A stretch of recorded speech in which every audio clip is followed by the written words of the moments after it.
It's time for the back issue binge. Yo, it's Dave, and originally I was going to show you this book that's been hanging around in my house for as long as I can remember, Superman from the 30s to the 70s. It's a nice thick book. But in light of this whole announcement of Marvel Comics 1000, I'm going to pop this book out instead. Now, I might have showed this book off a little bit before in my video, Comics That My Brothers Left Behind.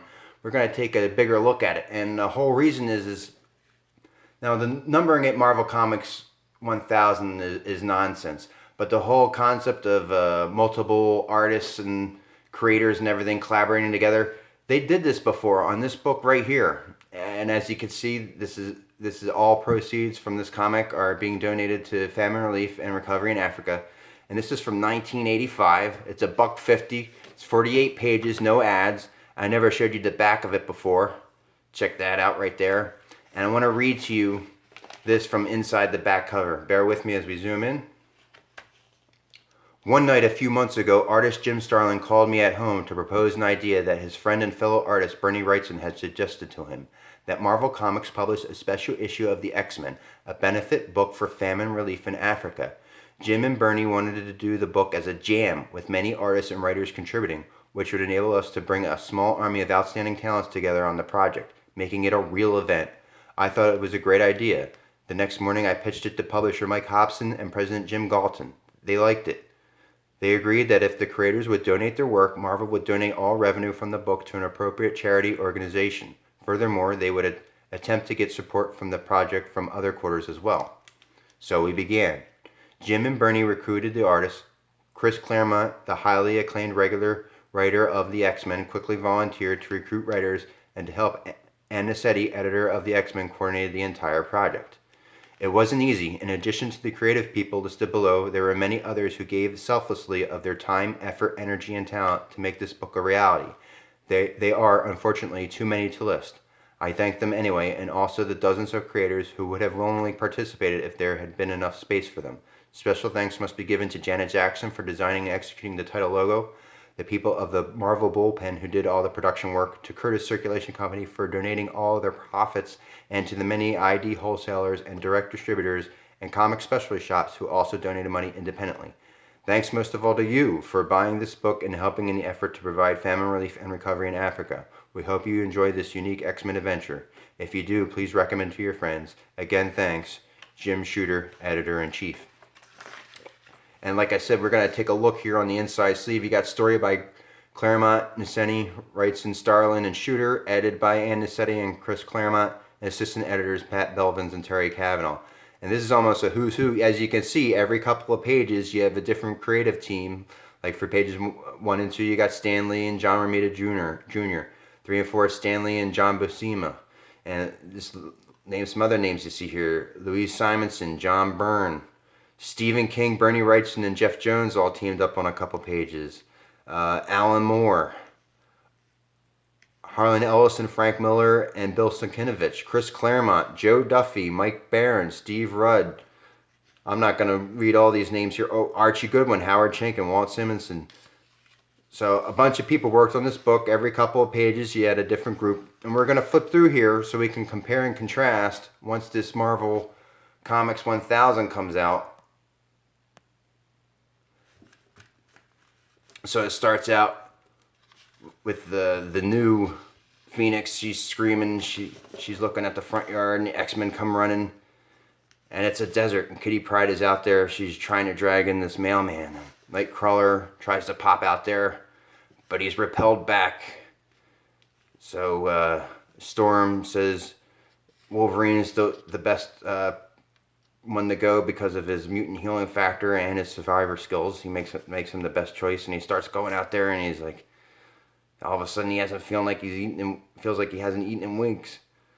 His early stages of starvation. He finally gets out to Kitty Pryde. She turns around, she's starving too, and the mailman. And Wolverine tells her, let him go. Just come in with me. And she's like, I'm not going to leave him here to die. All you care about is yourself. And Wolverine's like, I'll show you what I care about. And she pops his claws and stabs the mailman right in the face. But it was all an illusion, and it ends. And the villain revealed in this comic is simply named Hunger. What he's doing systematically, one by one, he goes after the X-Men, and they all have to face their own personal demons, which is a good concept of how to break up the comic book, because every couple of pages we get a new character with a new creative team. Like these guys are trying to cover Colossus in armor. Now these pages here are Stephen King and Bernie Wrightson. So again, even though the artwork is a little different, the content going on matches their style. Then we get Nightcrawler, and he has to deal with the conflicts with his religious beliefs. And Magneto learns what it would have been like if he had won the mutant war and killed all the humans, and the mutants ran the world.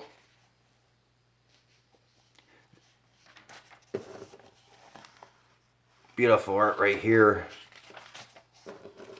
There's Wolverine. I believe this is it page 22, so you pop back here. That's Harlan Ellison is writing. Frank Miller is doing the pencils, and Crazy Uncle Bill doing the inks there. Wolverine has to confront his animal side. Storm is led through a hall of mirrors. This part here. On your feet, my friends. We aren't done yet. This battle is far from over. Why bother, Roro? We are all but dust anyway. Is that a reason to give up, little brother? Listen to me. This thing, this entity, seizes on our innermost selves. It plays good against bad, light against dark, hope against fear. It twists both truth and lie, says and does anything. But why, Ororo? For what reason? To hurt us. Sucker does a flaming good job, too. I may never feel fed again, yet the very thought of food makes me sick. She's psychic here. She can't even bear to look at him. And Storm says, we're under attack, and as always, we face a choice whether or not to fight. We have never before failed our charge. Are we now to begin? X-Men, look at yourselves. Think of what we have faced and endured in our lives. Is this so much worse? This is Denny O'Neil's writing here. I love this. Soon the X-Men are aboard the Blackbird, streaking eastward, skimming the upper atmosphere, a tiny group of mutated humans on the interface between the Earth's warmth and beauty and the harsh, eternal cold of space. Inside the cabin, there is silence, except for the muted murmur of the engines. No one smiles, nor does anyone look into a companion's eyes. Great writing. You could just and it sets the mood. Now you hear the jets humming, and then you get the idea that nobody's talking to each other. What happens is, and then they go to Africa to hunt down this villain. They figured out where he is. So they kind of tie in what the comic is going. They're trying to help with the story inside the comic.